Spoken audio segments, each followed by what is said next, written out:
Overperformers.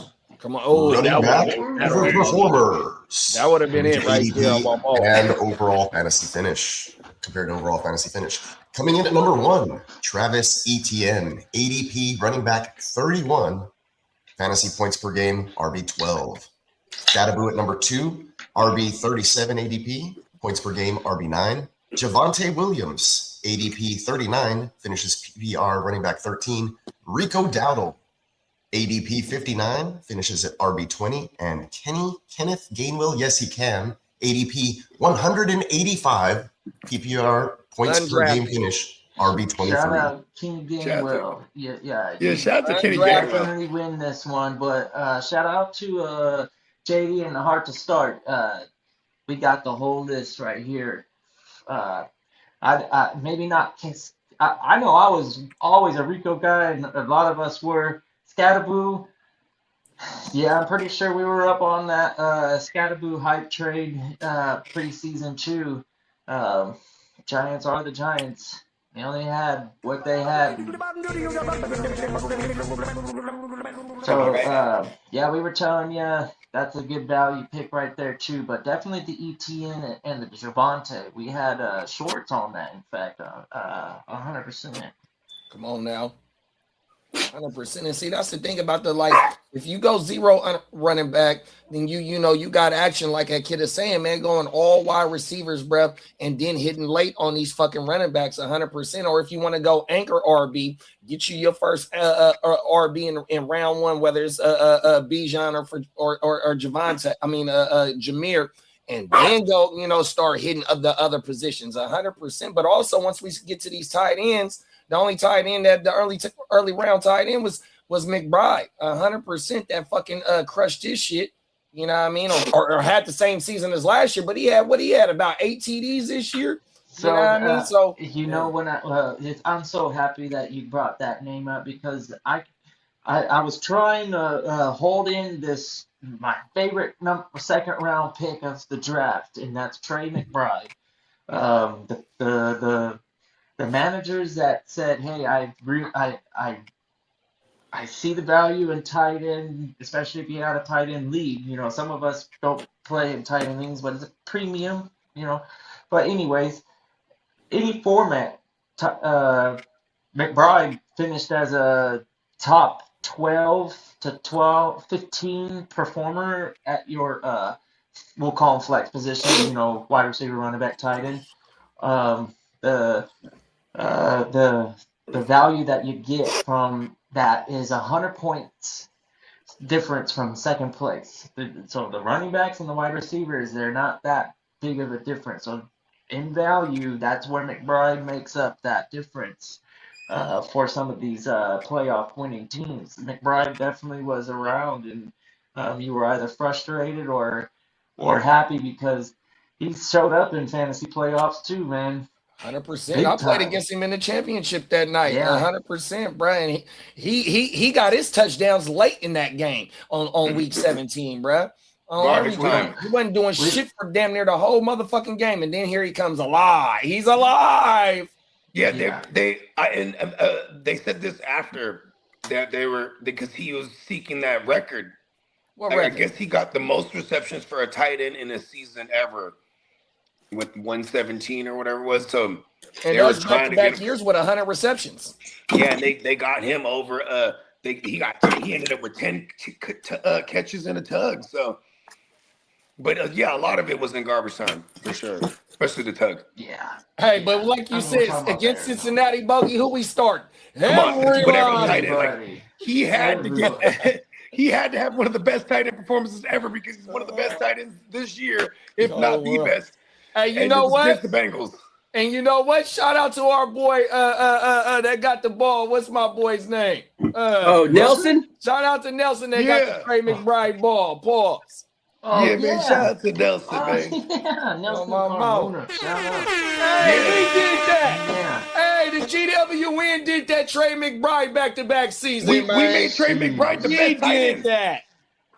We helped motherfuckers get championships from last year going into this year with that, bro. Spoke that bitch into existence. You know, oh my mama. You know what's Yeah, funny? Gainwell though. Gainwell was an undrafted player, bruh. Yeah. And he gave you flex. He gave you damn near flex worthy start probably from week 7 on all the way through, bro. I remember telling distinctly on this show on the Wake Your Game Up, like it was early on in the year we were doing like the waiver pickups, right? I was like, I think Kenneth Gainwell's the one to have over there. Because Come we're on just now. watching him try to fool with Jalen Warren. And I was speaking this from firsthand because I had that league where Kev went perfect in. I have Gainwell and Warren, and I was like, damn, I should be playing Gainwell. You know what I mean? Because you know when you actually have when you're paying attention to it because you have the player on a team, and I'm like, dang, Gainwell's the guy. And then it became to a point where you could start both of them, but it was obviously a little too late for Jalen Warren to jump on this list. But yeah, Gainwell did it consistently. Bro, from week 11 all the way through week 17, 29.5, 18.2, 6.5, 16.2, 19.6, 23.8, and he dudded out in week 17. But he did have a damn good stretch from week 11 all the way through, bro. He had a 31-point game in week 4. Other than that, 5, 6s, 9 again, 3.5. He had 2 eighth games. 3.5, that's an eighth, 100%. You know what I mean?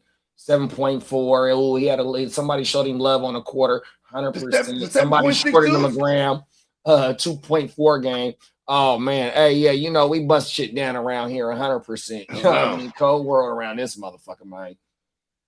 Yeah, man. Hey, and shout out to Gainwell, man. Yeah, shout out to Gainwell. And it's also I just want to reiterate this because what I'm saying, around these parts in the Gen Wealth. Of course, we have many different styles, different approaches. But one thing that stands true for me, no matter what the trends are, I just go heavy receiver because running backs will pop up. You know what I mean? Running backs going to pop up.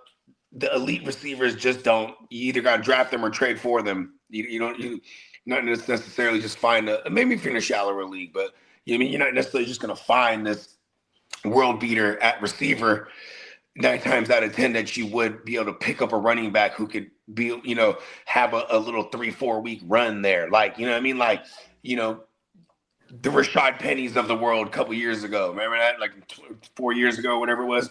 He had like a crazy 6-game stretch to close the year.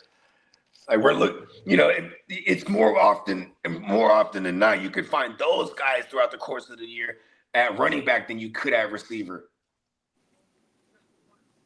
For real. Well, Banks was saying that he feels like CMC was biggest ADP value player of them all, but really? Well, I would say because a lot of people still took him high though. That people were taking his shot where he was supposed to go. In our league, he was definitely going later. Mostly. Yeah, and in single quarterback, he was back in round 1, high second round pick as well. But getting him in the high second round, and for what he did this year, bro, that's a big steal, bro. Because usually, I mean, we only 2 years away from the 2023 season, and we 1 year away from 2024, which scared a lot of people, 100%. Yeah, but his overall ADP didn't drop like some of these guys. We're looking at ADP jumps from like ETN, who was number 1 a couple years ago, all the way to being drafted as the last starting RB at RB 31, and then finishing at 12. So people were still drafting CMC in a fairly high range. Like he wasn't falling out of the top 12 running backs, right? So he was usually like running back 3 or 4. So that's why for overperformance, it's not an overperformance. No, for sure. No, I definitely agree. I definitely agree with you breaking that down. But just like I wasn't touching it. In redraft, bro, that motherfucker was not on my radar, dog. Very risky. 100% stiff arm, and I wish I would have took it 100% because I wouldn't have to try to trade for his motherfucking ass. 100%, and that's what I did. I gave up Josh Jacobs, Javonte, and Zay Flowers, bro. 100%. Win. Oh my! I drafted him and fell out of contention and traded him.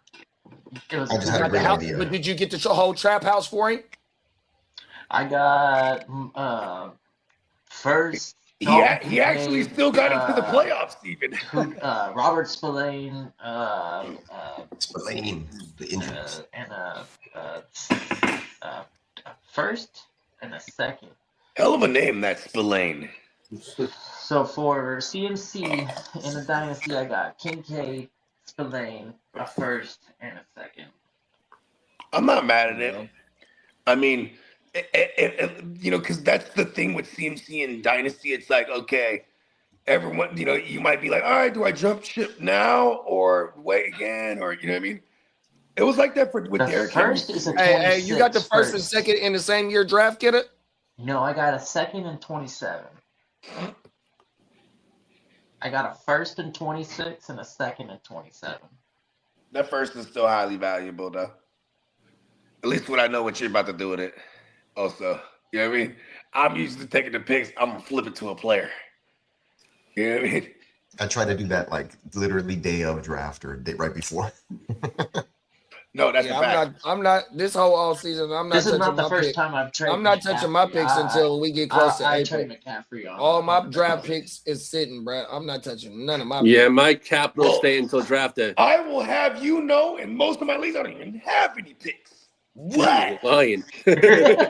we going in. You got year, any? we figure it out. Hey, who you got on the block then? Josh Allen. What's funny is I do have a couple of Josh Allen teams. Hey, I will both of flip them for the boys world. said Josh Allen. Oh, everything. We gotta get the trap out. Single quarterback league where I have Josh Allen and I have Tyler Shuck on the But Texas this is what I want squad. to do. I want to turn my Josh Allen into like a Drake May plus like a receiver or something. I need some running. I need a running back and maybe a tight end I could turn Josh Allen into. Like I I don't no have any shares receiver of in Drake that May. league. I feel like I could get me a Drake May. Okay, Ooh. let me ask y'all a question. So right when the league advances, that's when y'all putting Josh Allen on the block? No. Yeah, and I just kind of let it bid it. I just kind of let people ghost bid against each other. They don't even know it. I like what Peacock said, because what if they go get a receiver in the offseason? That's the fact. I mean, like How many years has he placed number one or number two? You don't need All Every he year. needs is his Batman. He was Yeah, more consistent with I'm He not was more really consistent with concerned Stephon on what Diggs he there. needs and doesn't need because he just performs as a one or two. So the Exactly. idea is, But hey, he I did got have the two number down one games this or year. number two finisher for the last 6 years. That's He did what have I'm two talking down about. games So if this they year. go We get a wanna root for receiver in him. this offseason, if they go get I somebody would, in this I would offseason, get bro. Puka. That's what I would chase Puka. Puka is my MVP for fantasy. I won 2 championships. He's the only offensive player that was on both of those squads. Let's go. Come on now. He's So the part of the fraternity. what I would do, I would trade for Puka plus. Obviously, I prefer a quarterback in that. But if I could get multiple firsts and stuff like that, then I would definitely pull the trigger. And hopefully, there's a manager out there that has that situation. It's just a quarterback away. They're like freaking super receiver top heavy, and they can afford to lose Puka. Something out there. I've seen it all in leagues. There's different teams everywhere. You just got to find the right manager to make the deal with. Come on, man. Yeah. But piquing the interest of that that said manager, that's what I like to do with the trade block. I feel like that this guy is even available. Yeah, I'm not jumping the gun on trying to trade Josh Allen right now, just based on we still got the whole offseason. We're going to have some cap casualties. They got some draft capital because they really not known for trading too much in the draft, even though they picks is going to be later on in the rounds 100%, man. We're going to see some fireworks. I mean, and I'm not ruling it because they have to go get a wide receiver. The Dallas no way- Cowboys just released Trevon Diggs. Oh shit. Is it because him and his brothers is he involved with the thing too? I don't know. No, it was like some sort of strangulation and assault charge that he's denying. Damn. Stephon, back from December 2nd, so earlier You this know month. his brother, and I think they got another brother, and then the other brother and the friends, they're into some shit. Like they'd stick fools up and rob him and shit, type of shit. Allegedly, yeah. But like so. doing that. Because there was some case that got thrown out, but they're trying to throw it on. I think they're trying to throw it on Diggs, Stephon wow. Diggs. But yeah, it was some weirdo shit. I ain't gonna lie. Allegedly. Allegedly, he's running rapid. Yeah. All right. So, you guys got anything else going on some of these overperformers? You have any overperformers you can think of here? These are you had to finish in the top 24, so it may have been somebody who finished outside the top 24, but really jumped in your mind. But other than that, there's who's at 24? I'm not too sure. I don't have the list right in front of me. Oh, You okay. got 24. I got it right. Kenneth Gainwell was 23 in this PPR. 24 is Junkins. Oh, wow. And he, But he was and drafted he missed, probably pretty he high. missed time. He hurt. Well, maybe not, right? Undrafted. It just depends because of the whole. Yeah. The only two motherfuckers that I know consistently that drafted Junkins is Diamond Joe and shout out to my dog Tax that I played in the champion. Them the only two motherfuckers that I know that really was on Junkins. Pause. 100%, dog. They were on his. They were on his Junkins. You ain't lying. It's like, oh, my Junkins. You got me right in the Junkins. Oh, McConkey. It's one of those. Like, it works. News on both Biggs brothers today. Wild. Yes, sir, Brandon. Shout out to Brandon, one of the few Texans fans out there, hardcore. Come on now, gang in the building. Always out there on the Like H-Town Huddle. Make sure you guys are checking out our sideshow sister channels. We got Lee's Chargers Power Hour. We got my H-Town Huddle. Of course, the Hard to Start has all their nice OJ and a breakfast and various other podcasts as well. Plus, we do the live watch parties and Wake Your Game Up. Grit Don't Quit. We have a whole weekly slate of shows with the time slots that you guys can normally find us at. So make sure you are following along, liking, and subbing up if you haven't done so, or you're seeing this out on our various other platforms. In that regard, let's go ahead and move on over to one more thing. My bad, big bro. Me and Lee gonna be live tomorrow for the Hurricanes game. If any of y'all brothers pulling up tomorrow, you know what I mean? I'll pull up. Lee gonna be in this motherfucker watching the Hurricanes run up and down the field on the Ohio State Buckeyes. Let's get it. Come on now. CJ will probably be watching that game too, I'm sure. Come on now. Oh shit, that's right, alumni. Facts. All right, so let's jump on over to our running back underperformers.